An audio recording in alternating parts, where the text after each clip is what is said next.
Chemist TV magani a gonar yaro.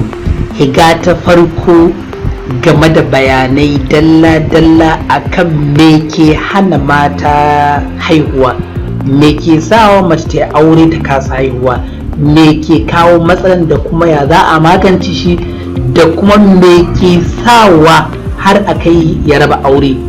Shin matsala ne na sihiri ko kuma matsala ne na asibiti? Za mu bayani dalla-dalla game da cututtuka mafi wanda suka fi shahara, wanda suka fi shafar mata, wanda kuma suke kawo ciwo na hana ko rashin haihuwa ga mata.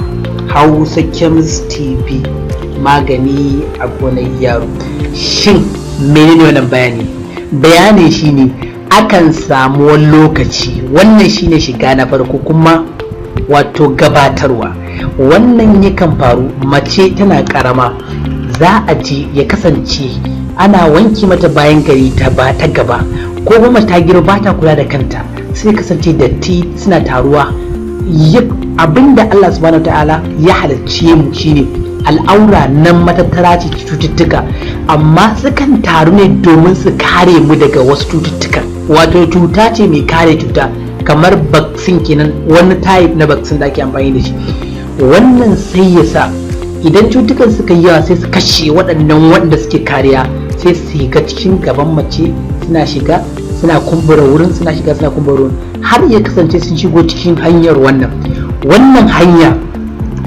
Ya kasance idan mace ta ji lokacin jinin al'ada ya kusa zuwa, misali ta kasance tana jinin al'ada duk bayan wata guda, kwana 28, idan ya kai kwana na 15, wato tsakiyar watanta, kwai guda ɗaya zai fito daga nan, sai ya fito. Idan kwannan ya fito sai ya rika tafiya yana tafiya sai shigo nan cikin mahaifa. To me zai faru idan akwai mani ya zo na namiji? Wannan kwai namiji sai ya taho sai biyo wannan hanyar. Idan kwai na namiji ya biyo hanyar wannan, sun kasance sukan haɗu da kwai na mace da kwai na namiji a nan wurin. Wato kwai namiji zai zo, so idan kwai namiji ya zo sai haɗu da kwai na mace, sai su bayar da abin da ake da zygote, wato wani sinadari gudan tsoka ɗaya wanda shi ne zai haɗe bayar da mutum da dukkan sassan jikin mutum. Wannan shi yasa sai kwan wannan da ya haɗe bayar da zygote sai zo ya shiga cikin mahaifa nan gurin.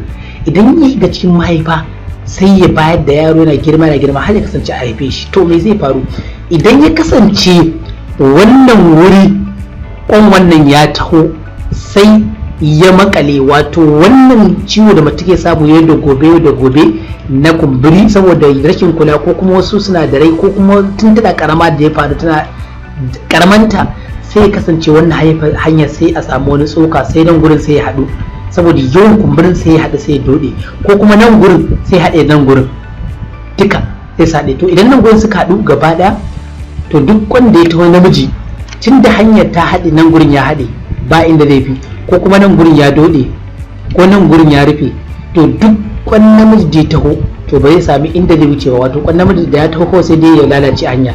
To wannan mata ba da taɓa haihuwa saboda wurin a rufe ki. Ana kiran abin da Asherman syndrome. Wato Asherman syndrome, wato wani secondary Asherman syndrome, wato wani silikiya ko kuma haɗewa da ake samu ta cikin mahaifa ko ta hanyar nan da za su haɗu. So iya za a magance? A bibiye mu domin jin sauran cututtuka da suke hana haihuwa, yadda za a magance wannan ciwo. Matsala a takaice da kai tsaye shine a yi HSG, wato hysterosalpingography. Wani abu ne da za a sai a sa wani ruwa ta gaban mace, sai shigo ciki, sai a haska, sai biyo nan. To idan ya biyo shigar ruwan ne yasa sai gurin ya bude, sai nan ya bude, sai ya bude. To bude ne sa bayan wata ɗaya mace idan namiji sa da ita sai manin nasa ko kuma kwansa sai wuce, sai da kwanta sai a samu haihuwa. Wannan daga cikin kaɗan daga cikin abubuwan da suke kawo hana ko kuma suke hana haihuwa.